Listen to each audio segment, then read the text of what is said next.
Welcome to UPSC exam prep. आज है 4 अक्टूबर 2023 और स्वागत है आपका करंट अफेयर्स न्यूज डिस्कशन में। तो आइए शुरू करते हैं।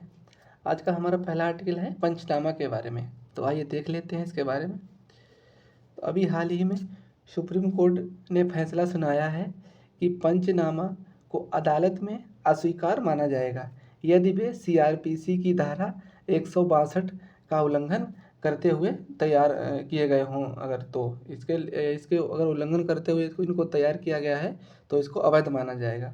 तो आइए इसके बारे में देख लेते हैं। तो पंचनामा शब्द का शाब्दिक अर्थ होता है पंच लोगों द्वारा अवलोकन या उनके द्वारा रिकॉर्ड।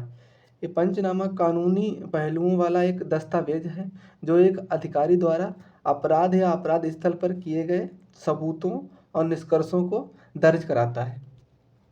हालांकि ये केवल अपराध स्थल की रिकॉर्डिंग नहीं है बल्कि कहीं भी ये हो सकता है जो अपराध से संबंधित हो सकता है और जहां से आपत्तिजनक साक्ष्य एकत्र किए जाने की संभावना हो। पंचनामा शब्द का प्रयोग कानून की किसी भी किताब में नहीं किया गया है। इस रूप में नहीं किया गया है कि विशेष रूप से ये परिभाषित नहीं किया गया है। इसका पंचनामा शब्द का प्रयोग कानून में किसी भी किताब में कहीं भी इस रूप में परिभाषित नहीं किया गया है कि लेकिन इसे आपराधिक प्रक्रिया संहिता 1973 के अध्याय 7 के तहत 100 में पढ़ा जा सकता है जो एक जांच अधिकारी को पंचनामा तैयार करने के लिए अनिवार्य बनाता है।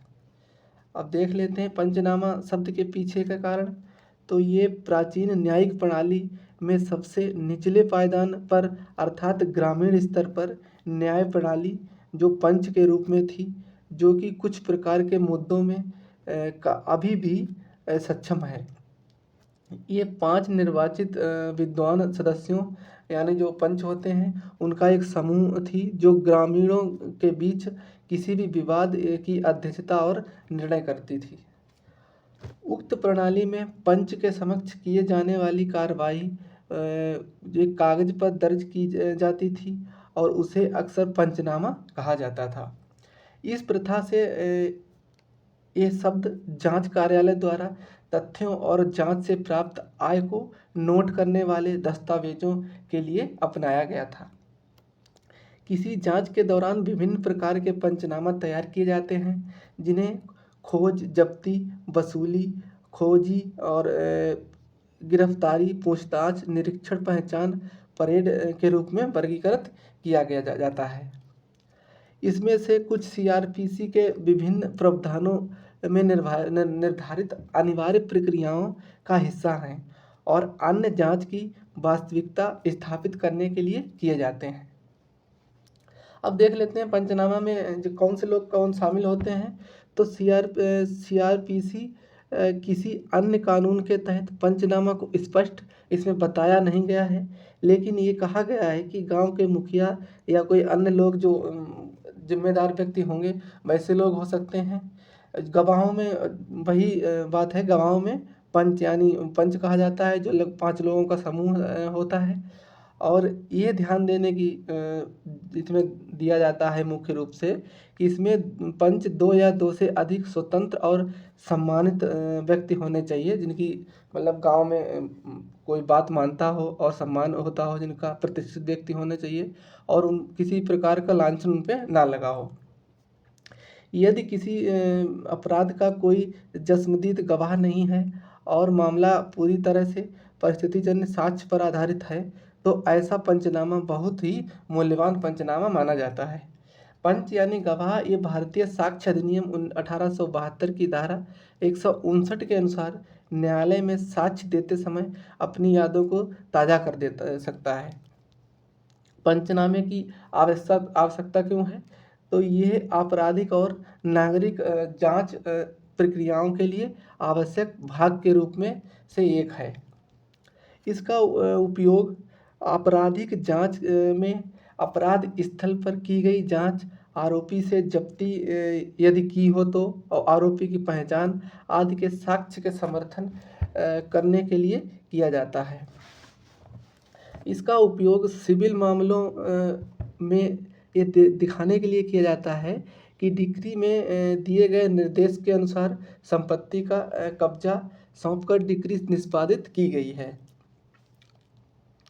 पंचनामा का प्रावधान न्यायालय को यह विश्वास दिलाने के लिए किया जाता है कि प्रभारी अधिकारी वास्तव में जांच, तलाशी या जब्ती उसने की है। यदि वे निर्देश उसने दिया गया है तो न्यायालय के निर्देशों पर ये कार्रवाई की है। हमारा नेक्स्ट आर्टिकल है ऑकस के बारे में। तो आइए देख लेते हैं। इसमें ऑस्ट्रेलिया और अमेरिका और जर्मनी ऑस्ट्रेलिया, अमेरिका, ब्रिटेन शामिल हैं। तो देख ले, इसमें ऑस्ट्रेलिया अमेरिका के साथ ऑकस के पहल के हिस्से में यूके ने अपनी 3 व्यवसायों को परमाणु द्वारा संचालित एक हमलावर पनडुब्बी के डिजाइन और निर्माण के लिए 4 मिलियन पाउंड का अनुबंध किया है, इसलिए चर्चा में आया है। तो इसको देखते हैं इसके बारे में। ये 2021 में स्थापित किया गया था और इसका उद्देश्य ऑस्ट्रेलिया, यूनाइटेड किंगडम और संयुक्त राज्य अमेरिका के बीच इंडो पैसिफिक में अपनी संबंध, निरोध और रक्षा क्षमताओं को मजबूत करने के लिए रणनीतिक साझेदारी करना है।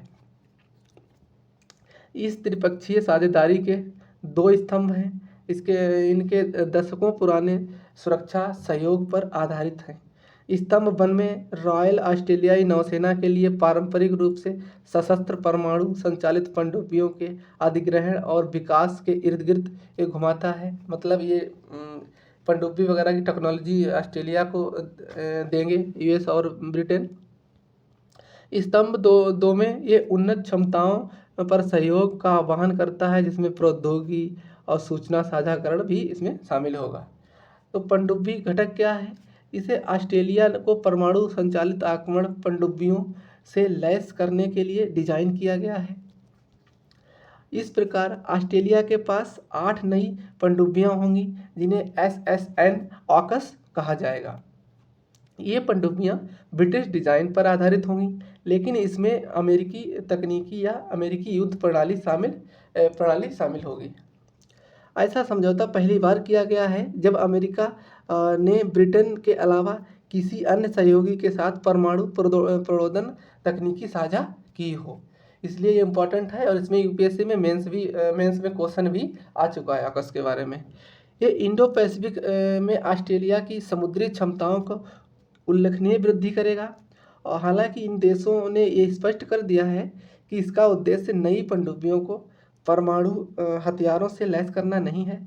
ऐसा इसलिए है कि क्योंकि ऑस्ट्रेलिया परमाणु अप्रसार संधि का हस्ताक्षर करता है, जो उस पर परमाणु हथियार हासिल करने या तैनात करने पर प्रतिबंध लगाता है। अब देख लेते हैं हमारा नेक्स्ट आर्टिकल। तो हमारा नेक्स्ट आर्टिकल है व्यापार और विकास पर संयुक्त राष्ट्र सम्मेलन यानी अंकटाड के बारे में। तो आइए देखते हैं। व्यापार और विकास पर संयुक्त राष्ट्र सम्मेलन द्वारा अभी समुद्री परिवहन 2023 की समीक्षा के अनुसार 2023 में अंतर्राष्ट्रीय शिपिंग में ग्रीन हाउस गैस और उत्सर्जन में पिछले 10 वर्षों की तुलना में 20% अधिक था। इसीलिए तो आइए इसके बारे में कुछ इसकी समीक्षा के बारे में मुख्य बातें जान लेते हैं पहले। तो ये कुल मिलाकर शिपिंग उद्योग दुनिया के व्यापार मात्रा में 80% से अधिक वैश्विक ग्रीन हाउस गैस का उत्सर्जन लगभग 3% का योगदान देता है। कंटेनरीकृत व्यापार, जिसमें 2022 में 3.7% की गिरावट आई थी, 2023 में 1.2% बढ़ने और 2024 से 28 के बीच ये 3% बढ़ने की उम्मीद है।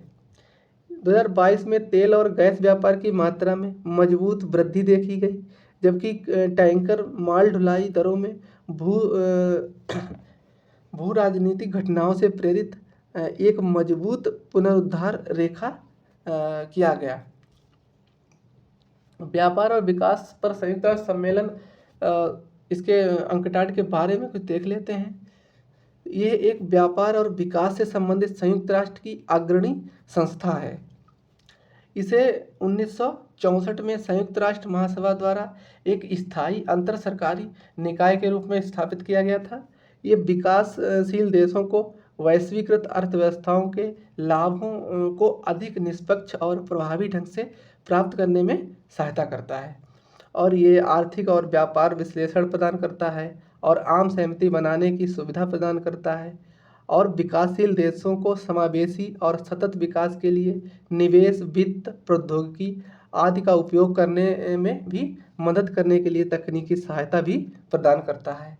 इसका मुख्यालय जिनेवा के स्विट्जरलैंड के जिनेवा में है, और अंकटाड द्वारा कुछ रिपोर्ट प्रकाशित की जाती हैं, जिसमें व्यापार और विकास रिपोर्ट, विश्व निवेश रिपोर्ट, और सबसे कम विकसित देशों की यानी लीस्ट डेवलपिंग कंट्री।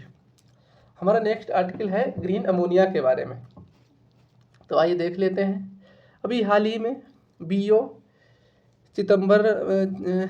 चिदम्बरनार बंदरगाह प्राधिकरण तमिलनाडु ने मिस्र के डेमिएटा बंदरगाह से ग्रीन अमोनिया कंटेनरों को सफलतापूर्वक प्राप्त किया है और उनका प्रबंधन भी किया है, तो इसलिए चर्चा में आया है। तो इसको देख लेते हैं। इनका उत्पादन पानी के इलेक्ट्रोलिसिस से हाइड्रोजन और हवा से अलग नाइट्रोजन का उपयोग करके किया जाता है। फिर इन्हें हैबर प्रक्रिया, जिसे हैबर बास भी कहा जाता है, इसमें डाला जाता है, जो टिकाऊ बिजली द्वारा संचालित होती हैं। हैबर प्रक्रिया में अमोनिया NH3 का उत्पादन करने के लिए हाइड्रोजन और नाइट्रोजन को उच्च तापमान और दबाव पर एक साथ प्रतिक्रिया करवाई जाती है। हरित अमोनिया उत्पादन वह है जहां अमोनिया बनाने की प्रक्रिया 100% नवीनीकृत और कार्बन मुक्त हो।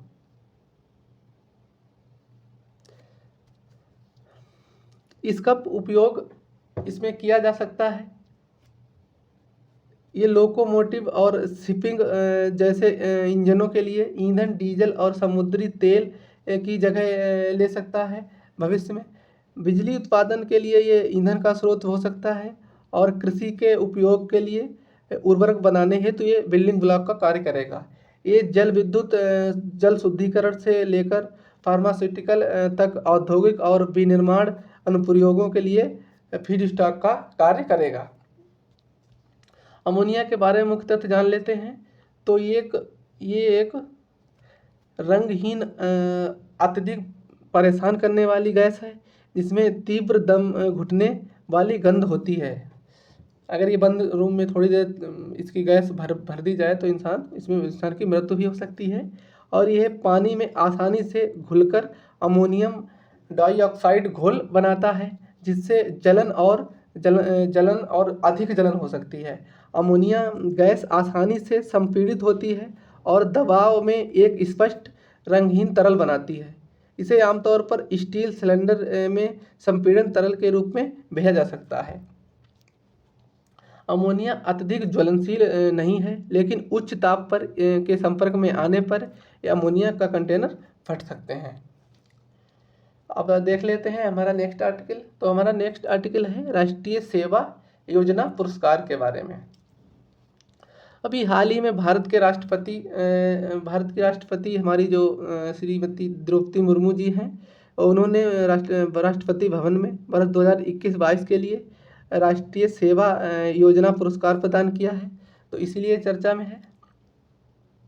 इन पुरस्कारों की स्थापना 1993 से 94 में की गई थी। तब से ये पुरस्कार साल के विभिन्न स्तरों पर दिए जाते हैं। युवा मामलों और खेल मंत्रालय द्वारा और युवा मामले विभाग की हर साल ये राष्ट्रीय सेवा पुरस्कार प्रदान करता है। ध्यान रखना, ये युवा मामले और खेल मंत्रालय, युवा मामले के विभाग द्वारा ये हर साल राष्ट्रीय सेवा योजना पुरस्कार प्रदान किया जाता है। इसका उद्देश्य तो एक सामुदायिक सेवा में NSA छात्र स्वयंसेवकों, NSS कार्यक्रम अधिकारियों और कार्यक्रम समन्वयकों के उत्कृष्ट योगदान को प्रदान करता है।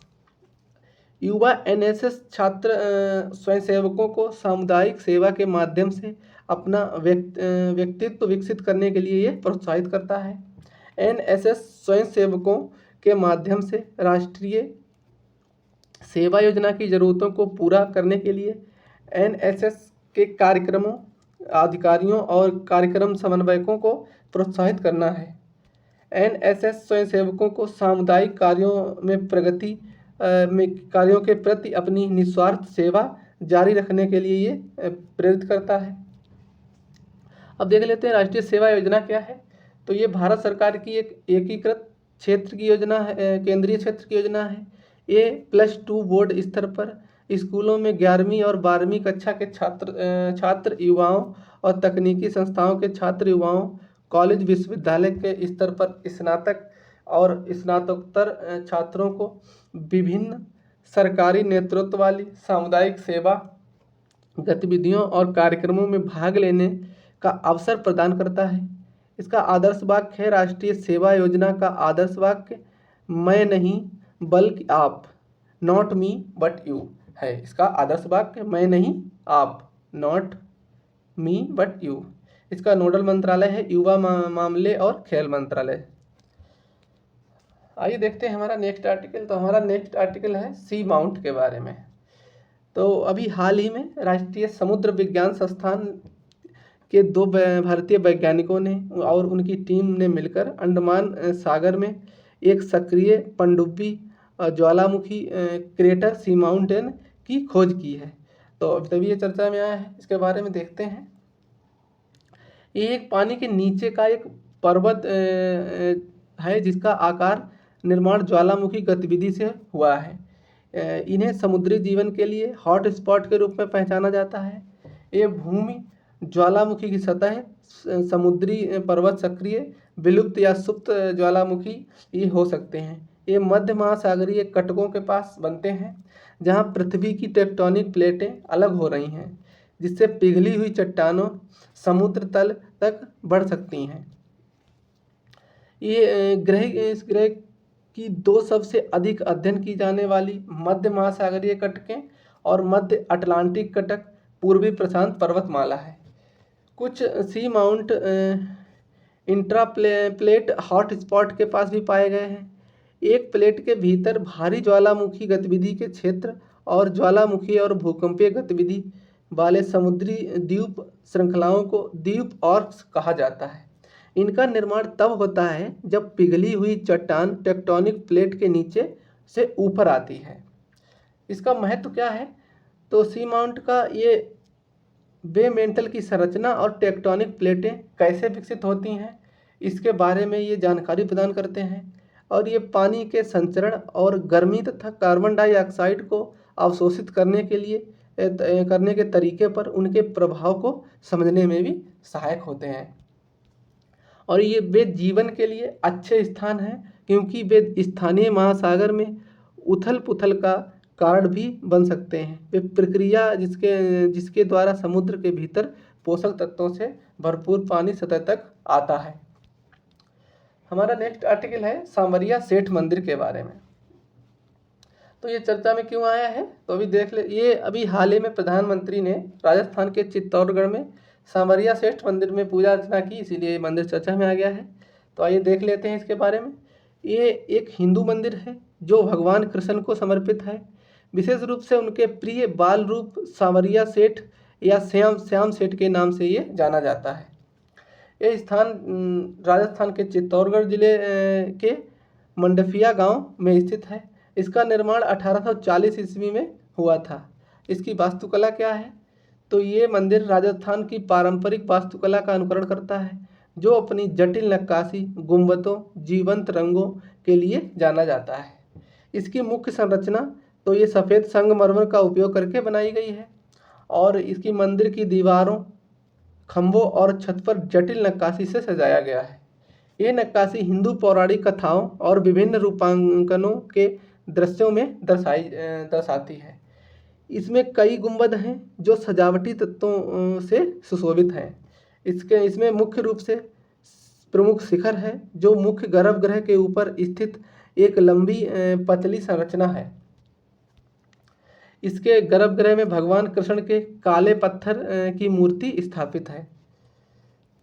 इसमें विशाल स्तंभों वाले हाल हैं जो भक्तों और आगंतुक मतलब जो वहाँ आते हैं आने वाले के लिए एक सभा स्थान प्रदान करते हैं।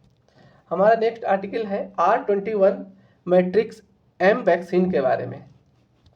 तो आइए देख लेते हैं। अभी हाल ही में विश्व स्वास्थ्य संगठन WHO ने बच्चों में मलेरिया की रोकथाम के लिए एक नए टीके R21 मैट्रिक्स एम की सिफारिश की है। तो तभी ये चर्चा में है, आइए देखते हैं इसको। तो ये R21 वैक्सीन RTS-AS01 वैक्सीन के बाद WHO द्वारा अनुशंसित दूसरी मलेरिया वैक्सीन है, ध्यान रखना, जिसे 2021 में WHO की सिफारिश से प्राप्त हुई थी। वर्तमान में WHO प्री क्वालिफिकेशन के लिए वैक्सीन की समीक्षा कर रहा है, जो WHO की मंजूरी की मुहर है। यह गैबी एक वैश्विक वैक्सीन संगठन व यूनिसेफ को निर्माताओं से वैक्सीन खरीदने को सक्षम बनाता है। R21 मैट्रिक्स एम वैक्सीन के बारे में, तो ये बच्चों में मलेरिया की रोकथाम के लिए स्वीकृत किया गया एक नया टीका है। तो ये बच्चों के लिए मलेरिया की रोकथाम के लिए स्वीकृत किया गया नया टीका है। इसे यूरोपीय और विकासशील देशों के क्लिनिकल परीक्षण साझेदारी, वेलकम ट्रस्ट और यूरोपीय निवेश बैंक के सहयोग से ऑक्सफोर्ड विश्वविद्यालय में सीरम इंस्टीट्यूट ऑफ इंडिया द्वारा विकसित किया गया। ये ध्यान रखना इम्पॉर्टेंट है, ये पूछा जा सकता है। इसे यूरोपीय और विकासशील देशों की क्लिनिकल परीक्षण साझेदारी, वेलकम ट्रस्ट और यूरोपीय निवेश बैंक के सहयोग से ऑक्सफोर्ड विश्वविद्यालय और सीरम इंस्टीट्यूट ऑफ इंडिया के द्वारा ये विकसित किया गया है। ये WHO के 75% प्रभावकारिता के लक्ष्य तक पहुंचने वाली पहली मलेरिया वैक्सीन है, ये ध्यान रखना। इसे बुर्किना फासो, घाना और नाइजीरिया में उपयोग के लिए पहले ही मंजूरी दी जा चुकी है। इस वैक्सीन अफ्रीकी देशों में 2024 की शुरुआत में शुरू की जाएगी और अन्य देशों में ये 2024 के मध्य में उपलब्ध होगी। तो देख लेते हैं मलेरिया क्या है। तो मलेरिया ये एक परजीवी के कारण होने वाली एक जानलेवा बीमारी है, जो संक्रमित मादा एनाफिलीज मच्छरों के काटने से लोगों में फैलती है। ऐसी परजीवी प्रजातियां 5 हैं जो मनुष्यों में मलेरिया का कारण बनती हैं, और इसमें से 2 प्रजातियां प्लाज्मोडियम पल्सीफेरम और प्लाज्मोडियम विवैक्स ये सबसे बड़ा ये खतरा पैदा करती हैं, ध्यान रखना। ये मलेरिया का प्रसार उष्णकटिबंधीय क्षेत्रों में सामान्य है, जहां गर्मी और नमी होती है। 5 वर्ष से कम उम्र के बच्चे मलेरिया से प्रभावित सबसे कमज़ोर समूह हैं, मतलब इनको सबसे ज़्यादा खतरा है मलेरिया। तो इसके लक्षण क्या हो सकते हैं, तो ये देखते हैं। तो सिम्टम्स में ये मलेरिया के लक्षण फ्लू के लक्षणों जैसे ही समान होते हैं। इसमें शामिल है जैसे बुखार और पसीना आना, ठंड लगना, सिर दर्द और मांसपेशियों में दर्द होना, थकान होना, सीने में दर्द, सांस लेने में दिक्कत, खांसी और दस्त, मचली उल्टी आदि जैसे इसके लक्षण हैं। और जैसे जैसे मलेरिया गंभीर होता जाता है, ये एनीमिया और पीलिया का कारण बन सकता है। इससे लोगों की मृत्यु भी हो सकती है। मलेरिया का सबसे गंभीर रूप सेरेब्रल मलेरिया के रूप में जाना जाता है। इसे आगे चलकर कोमा में बदल सकता है। ये प्रकार बच्चों की इस प्रकार मृत्यु का लगभग 15% और वयस्कों में लगभग इसका 20% मृत्यु इसकी संभावना देखी गई है। इसके उपचार में क्या किया जा सकता है, तो ये रोकथाम और इलाज योग्य है, और मलेरिया से पीड़ित अधिकांश लोग शीघ्र उपचार से पूरी तरह ठीक हो सकते हैं। इसमें कुछ दवाएं और अन्य दवाओं के साथ संयोजन में दी जाती हैं, जो परजीवी का प्रकार दवा के प्रकार को निर्धारित करता है। और बाकी देख लेते हैं कुछ मुख्य मलेरिया रोधी दवाएं।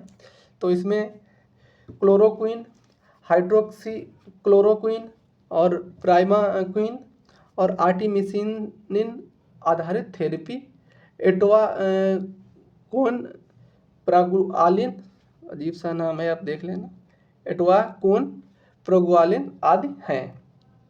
इसकी अन्य कुछ मलेरिया की दवाएं ये हैं, आप देख लेना पॉज करके, अजीब से नाम है, एक बार नजर डाल लेना। हमारा नेक्स्ट आर्टिकल है कैमूर वन्यजीव अभ्यारण्य के बारे में। तो आइए देख लेते हैं। ये बिहार में है और ये बिहार का मैप है और यहाँ पे ये है कैमूर, यहाँ है कैमूर वन्यजीव अभ्यारण्य। बाकी ये अन्य दिए गए हैं, जैसे चंपारण में उदय वन्य प्राणी सेंचुरी है, ये वाल्मीकि नेशनल पार्क है। बाकी आप देख लेना पॉज करके। आप आइए हम इसके कैमूर वन्यजीव अभ्यारण्य के बारे में जान लेते हैं थोड़ा। बिहार को वर्ष के अंत तक या 2024 की शुरुआत में कैमूर वन्यजीव अभ्यारण्य में दूसरा बाघ अभ्यारण्य मिलने की उम्मीद है, इसीलिए ये थोड़ा चर्चा में है। तो कैमूर वन्यजीव अभ्यारण्य के बारे में जान लेते हैं। ये बिहार के कैमूर जिले में स्थित सबसे बड़ा अभ्यारण्य है और ये विंध्याचल पर्वत श्रृंखला में अपना इसका स्थान है। और यह अभ्यारण्य महत्वपूर्ण सहायक नदियों के साथ साथ काव, सोन, दुर्गावती नदी प्रणालियों के लिए बहुत ही महत्वपूर्ण जलाशय का क्षेत्र बनाता है। यह यूपी के चंद्रभागा वन्यजीव अभ्यारण्य से जुड़ा हुआ है, जो मनिहान, सुकृत, चुनार पर्वतमाला के जंगलों और रानीपुर जो यूपी में वन्यजीव अभ्यारण्य के माध्यम से मध्य प्रदेश के संजय दुबरी टाइगर रिजर्व और पन्ना परिदृश्य के साथ भी जुड़ा हुआ है। यहाँ पर वनस्पति, ये ध्यान रखना, ये हमेशा ये आ सकता है कि किससे किससे जुड़ा हुआ है। यहाँ पर वनस्पतियों में मोजेक प्रेरी, उष्णकटिबंधीय शुष्क पर्णपाती बैकवुड और दलदल का घना आवरण है। जीव जंतुओं में पाए जाने वाले मुख्य जानवर इसमें बंगाल बाघ, भारतीय तेंदुए, भारतीय सुअर, स्लॉथ भालू, सांबर हिरण, चीतल, चार सींग वाले मृग और नीलगाय हैं। वनस्पतियों में यहाँ पर पाए जाते हैं तो यहाँ पर पौधों में सलाई, इसको बोसबेलिया या सिराटा भी कहते हैं, सिद्धा, इंडियन रोजवुड यानी शीशम, जामुन, सागौन, कोरैया, साल और झींगरा शामिल हैं, जो कुछ पौधों की ये प्रजातियां हैं। तो आज के हमारे आर्टिकल ख़त्म हो गए, वीडियो को एंड करते हैं।